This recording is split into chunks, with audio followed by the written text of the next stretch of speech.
अरे यार फैयाज, खांसी जुकाम हो रहा है यार। जमाने की दवाई खा ली लेकिन ठीक ही नहीं हो रहा है यार। अरे हमसे बताया क्यों नहीं यार?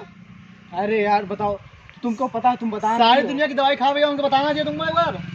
सब मालूम है, बता नहीं रही हो तो और का तो बता दो यार, एक काम करो, सुबह शाम मदिये का पेलर खाया करो। यार। ठीक है? फैयाज तुम मुझसे उल्टी सीधी बात मत किया करो यार।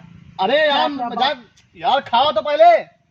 बस चल। यार इतना बढ़िया इलाज है। नहीं नहीं, मुझे नहीं खाना। अरे वही तुम, अरे खाया करो। उल्टी सीधी बात करते हो।